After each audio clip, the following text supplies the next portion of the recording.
When the British took over India, they didn't just plant a flag. Nope, they set out to build a whole new society from the ground up. And right at the heart of that project was a brand new legal system. They designed a blueprint to replace centuries of Indian tradition. So today, we're going to take a close look at that blueprint and ask, what did they promise? What did they actually build? And who was it really for? And right away, you can see this massive clash of worlds. On one side, you have the traditional Indian way. Justice was all about local customs, religious texts like the Shastras and Sharia, and yeah, it often came down to the local ruler's whim. And, critically, your caste could absolutely decide your punishment. But on the other side, you've got the big British ideal, the rule of law. Formal, impersonal, consistent justice for everyone. That was the sales pitch, and that contrast is at the very heart of our story today. But, okay, before we see the new structure go up, we really need to understand the ground it was built on. What did the legal world in India even look like when the British first arrived? Well, the system they found was this incredibly complex mix. Justice was super local, It was guided by social traditions, interpreted by community scholars. It was also deeply personal. A lot could depend on the whim of the local ruler. And, like we just said, it was fundamentally unequal. The very same crime could get you a totally different punishment, all depending on where you stood in the social hierarchy.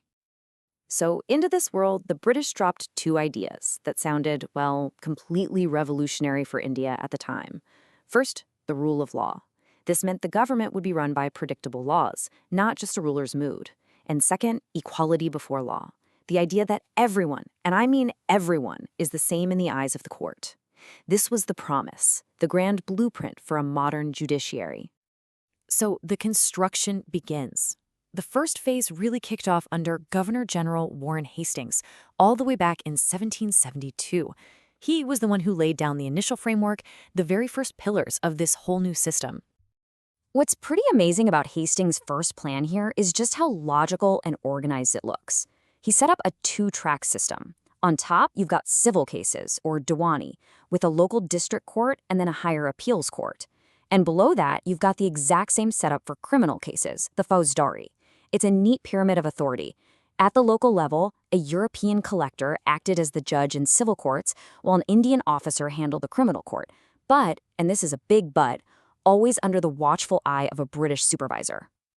But no grand plan is ever perfect.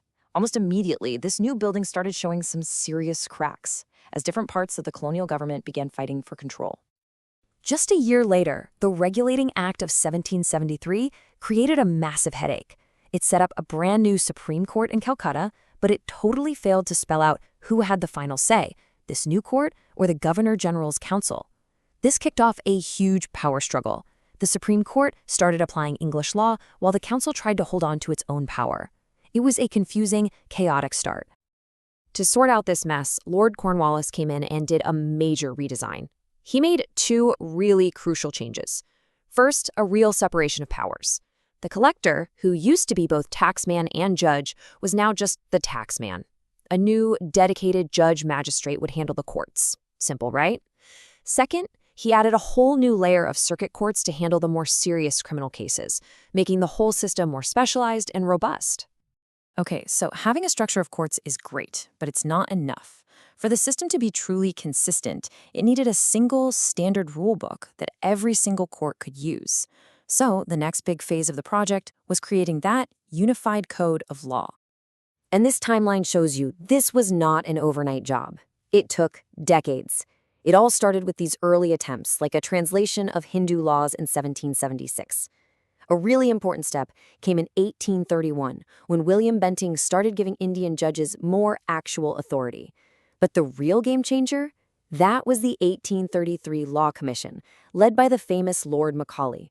His job was clear: codify all of Indian law. And this was the incredible result of all that work. These three codes created a single legal framework for British India. For the very first time, the same laws were, at least in theory, being applied everywhere, enforced by the same system of courts. The construction project was, for the most part, complete. So, the grand structure is built. It has its courts, its hierarchy, its single rulebook. Now it's time to step back and inspect the final product. Did this new system actually deliver on those founding ideals of rule of law and equality? Let's start with that first ideal, the rule of law. The principle is that everyone, and that includes the government itself, has to follow the law. No more random decisions from a local ruler. Everything is done by the book. It sounds like the perfect recipe for fairness, doesn't it? But here's the reality. You have to ask the most important question: who wrote the rule book? Well, the laws were made by the British for the British, not by the people of India. In fact, these very laws often gave vast arbitrary power to colonial police and civil servants. So in the end, the rule of law often got twisted into a powerful tool of control, where the law itself became a weapon of oppression. Now for that second promise: equality before law. This was a radical idea, a huge departure from the old caste-based system. The principle was so simple. In court, it doesn't matter if you're rich or poor, high caste or low caste. Everybody is equal. It's a beautiful principle, a really noble idea. But it came with a massive, glaring asterisk. There was one group of people who were definitely not equal before the law. And this slide just perfectly illustrates the system's core hypocrisy. Europeans were in a class all their own. They had separate courts, they even had separate laws. And here's the kicker.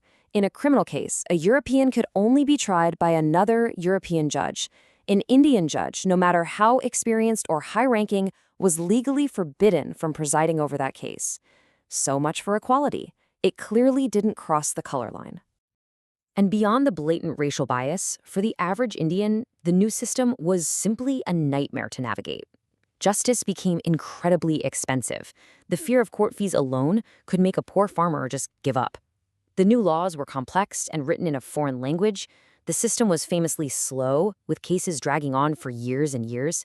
And on top of all that, it was often corrupt, with officials siding with the rich and powerful. This quote really puts the whole thing in perspective. While the pre-British system had its own huge problems with inequality, at least it was accessible. It was generally quick, and it was cheap.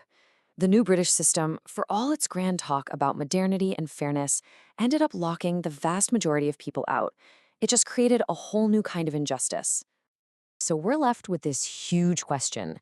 Was the British judicial system a flawed but necessary foundation for modern India, introducing ideas that are still with us today? Or was it, first and foremost, a sophisticated tool for colonial control dressed up in high-minded ideals that were selectively and hypocritically applied?